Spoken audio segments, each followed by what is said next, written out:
Once again, I extend my warm welcome to all of you and a very special thank you to all my subscribers, all my supporters, all my viewers. Because of their support, I got 3K subscribers completed yesterday, most probably before yesterday.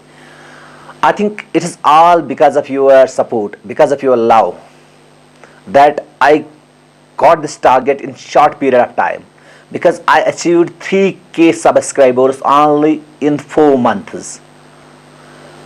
So I wholeheartedly give the credit to all my viewers and all my subscribers and all my friends. Because of their support, because of their comments, because of their appreciation, I'm uploading the content here on my channel, and I will try my level best to give them the best content in coming future. But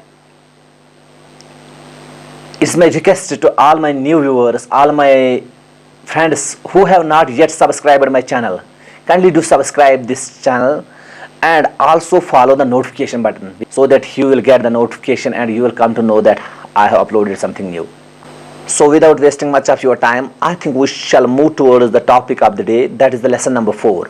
And let me tell you, the lesson number 4 will be definitely different. It will be useful for you, because the things that we are going to mention here in this lesson number 4, all those things are used by us in our day-to-day life, whether we are using computer or not, because we are always using a smartphone, and all those things that we are going to learn are those things that we use while operating a smartphone, and we are sometimes unaware about the things, and we, even though sometimes, cannot take advantage of all those things because of the lackness of knowledge. So I request all of you, kindly watch the video till the end. And one more thing here I want to mention is that to cross the 3K subscribers in only 4 months is not an easy task. It demands a very hard work, a very much dedication, a very much support, and I think you people selflessly gave me support, gave me love, and made it possible for me to cross the 3K subscribers in short period of time. No doubt I have started my channel before a year, but in the beginning I have hardly uploaded 4 or 5 videos, and then after I was not working on the content, and it is the month of most probably January, February, I started making videos. Now here in the month of July, August, I have got 3K subscribers, and all the credit goes to you. Once again, thanks for this support, and congratulations to you, because many of friends are giving me congratulations in comments. Let me tell them, it is not me who is deserving this congratulations, it is actually you. Because of your support, I have got these 3K subscribers. Now we are waiting for 4K, and we want that all this content should reach to the people who are really having need of it, and they actually wanna learn about the computers, but they don't have enough money with them that they can join a computer center. But here let me tell you that if anyone among you is willing to have a practice session, have hands on the machine, he can contact me and I will give him full support. I will provide him my own personal computer for some time, so that he can learn the things, but he has to manage some time. So we shall now move towards the topic, that is the lesson number 4, and that would add some new things to the already shared topic, that is lesson number 3, related to the paint. And we are going towards now practical part. Let us have a look.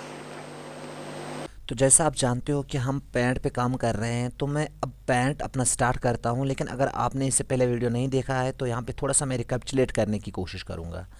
तो सबसे पहले आपको start पे जाना होगा। जैसे मैं यहाँ पे स्टार्ट पे गया, आप मेरे इस पॉइंटर को पीछा करते रहिए और देखिए मैं कहाँ पे क्लिक करता हूँ।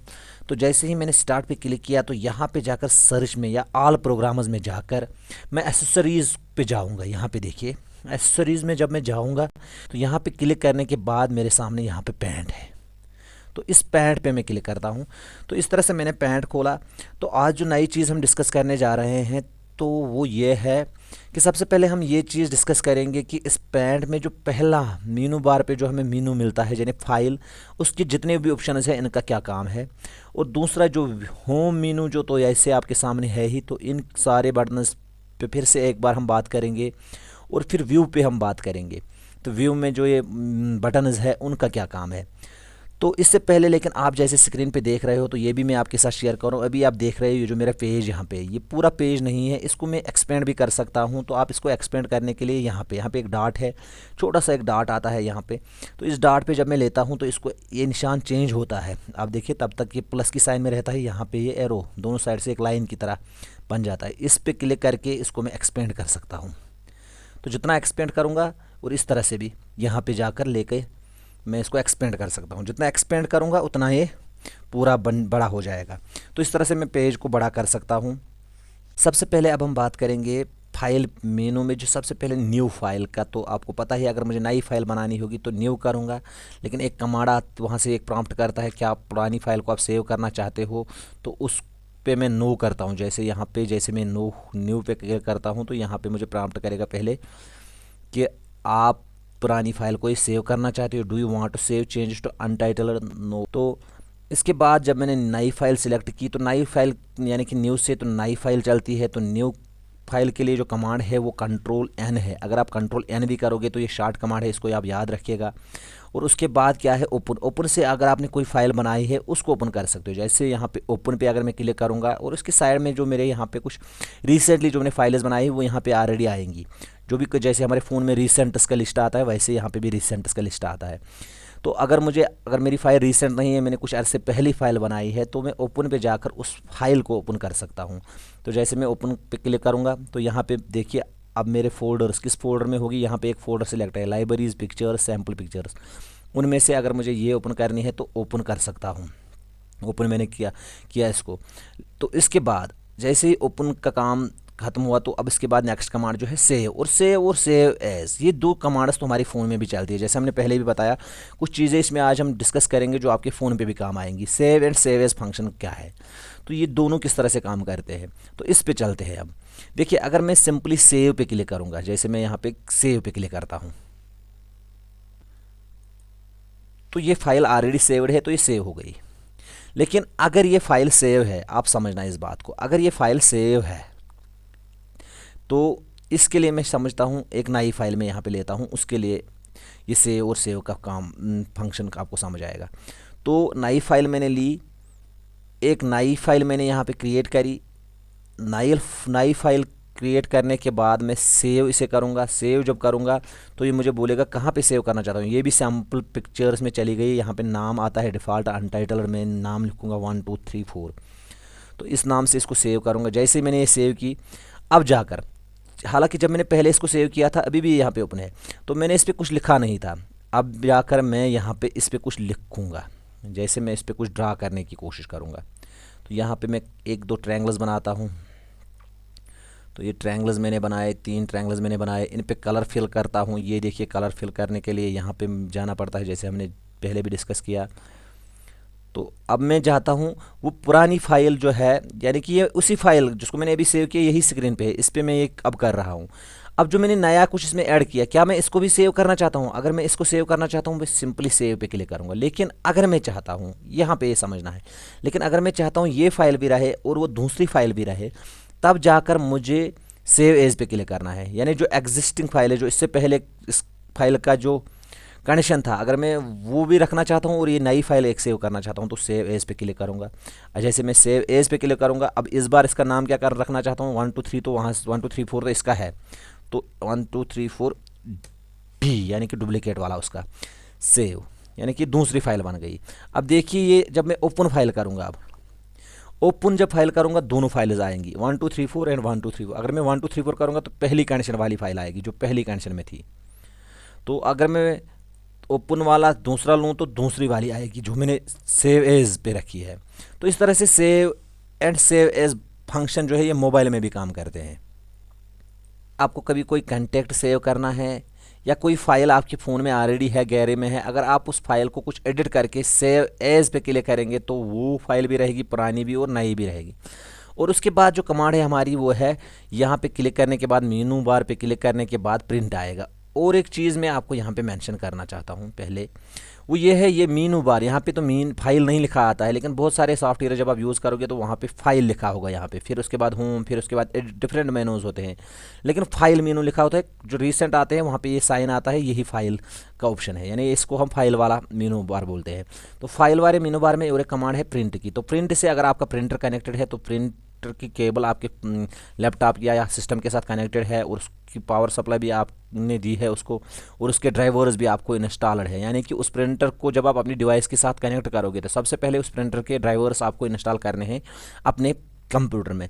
तो उसके बाद यहाँ पे वो प्रिंटर आएगा, जैसे ही ड्राइवर्स इंस्टॉल करोगे तो वहाँ पे उस प्रिंटर का नाम यहाँ पे आएगा, तो वो नाम यहाँ पे आपको सिलेक्ट करना है, इस जगह पे क्लिक करना होगा।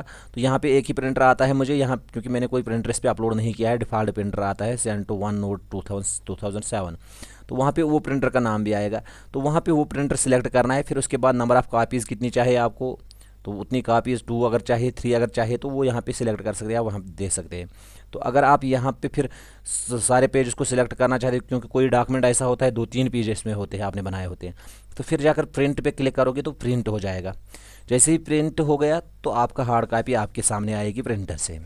उसके बाद और एक कमांड है इसमें, उसमें है सेंड इन ईमेल। अगर आप चाहते हो ये फाइल ईमेल में किसी को सेंड करना तो आप इस पे क्लिक करिए, क्योंकि आपका फिर ये डिमांड करेगा नेट कनेक्शन। अगर आपका नेट कनेक्शन होगा तो आपका ईमेल आईडी आपको वहाँ पे एंटर करनी है। तो ईमेल आईडी एंटर करने के बाद आप इस फाइल को सीधे सेंड कर सकते हो। जैसे देखिए आप, ये बिज़ी दिखा रहा है मुझे, तो अब ईमेल देखिए, मेरा जो ईमेल ब्राउज़र है तो वो मेरा यहाँ पे ओपन हो गया है। तो यहाँ पे इस टू मीन्स किसको मैं सेंड करना चाहता हूँ, सपोज DDDD@, gmail.com। तो ये एड्रेस जैसे ही मैं सेंड करूँगा, तो अगर मुझे ये अटैचमेंट है इसके साथ, इसका सब्जेक्ट में रखना चाहता हूँ, फाइल मैंने सेंड करी है, फाइल पैंट लिखूँगा, तो इसके बाद मैं इसको यहाँ से सेंड कर सकता हूँ। तो एंटर दबाते ही ये सेंड हो जाएगी। तो ये हुआ ईमेल वाला ऑप्शन। अब क्या चेंज करना चाहती हो इसे या सेव नहीं, तो इसके बाद है प्रॉपर्टीज़। आप देखिए प्रॉपर्टीज़ पे क्लिक करने के बाद जैसे आप देख सकते हो इसकी प्रॉपर्टीज़ क्या है, ये जो आपने फाइल बनाई है उसकी प्रॉपर्टी क्या है, हाइट क्या है, तो कितनी हाइट रखना चाहते हो, कितनी विड्थ रखना चाहते हो, ये आप यहाँ पे सिलेक्ट कर सकते हो। ये डिफ़ॉल्ट पे ही रखेंगे फ़िलहाल, ओके। डिफ़ॉल्ट जो पहले वाला साइज़ था, लेकिन मैंने इसको एक्सपेंड किया था तो इतना, यानी कि ये प्रॉपर्टीज़ मुझे दिखाता है जो मेरा पेज करंट होता है उसकी प्रॉपर्टीज़ क्या है।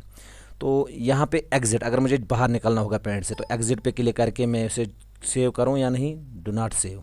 अगर मैं डू नॉट सेव पे क्लिक करूँगा तो मेरा पैंट से मैं बाहर निकल सकता हूँ। अब देखिए यहाँ पे क्लिक करके मैं पैंट को फिर से खोलता हूँ। यहाँ पे अब दूसरा प्रोसीजर खोलने का है, P दबा के PA, तो ये पैंट आता है। यानी सर्च बॉक्स में नीचे अगर मैं PA लिखता हूँ तो P से जितने प्रोग्राम्स है वो आएंगे, ओपन हो जाएंगे। जैसे मैंने ओपन किया, क्लोज एग्जिट होने के लिए ये वाला ऑप्शन भी काम करता है जो हमने इससे पहले वीडियो में डिस्कस किया था। क्लोज बटन भी दबा सकते हैं, एग्जिट हो सकते हैं। ये था सारा हमारा फाइल मेनू के बारे में। तो फाइल मेनू में ये सारी कमांड्स आई थिंक मेरे हिसाब से आपको आई होंगी। पहले Ctrl+N करना होगा नई फाइल के लिए। देखिए जैसे मैं यहाँ पे माउस लेता हूँ तो ये मुझे प्रॉम्प्ट भी करता है इसकी शॉर्ट फॉर्म क्या है, Ctrl+N, और ओपन के लिए Ctrl+O, सेव के लिए Ctrl+S, सेव एज के लिए Ctrl+A। क्योंकि यहाँ पे और एक चीज़ आपके साथ शेयर करूँ, अगर आप चाहते हो इसकी शॉर्ट कमांड क्या है, तो N के नीचे जो लाइन आ रही है, आप कीबोर्ड का Alt अगर दबाओगे फिर जाकर उसके साथ N प्रेस करोगे तो ये Ctrl+N होगा। अगर आप जैसे Alt जब आप दबाओगे तो Alt, फाइल मेनू में जाने के लिए Alt और F प्रेस करना है तो फाइल मेनू ओपन हो जाएगा।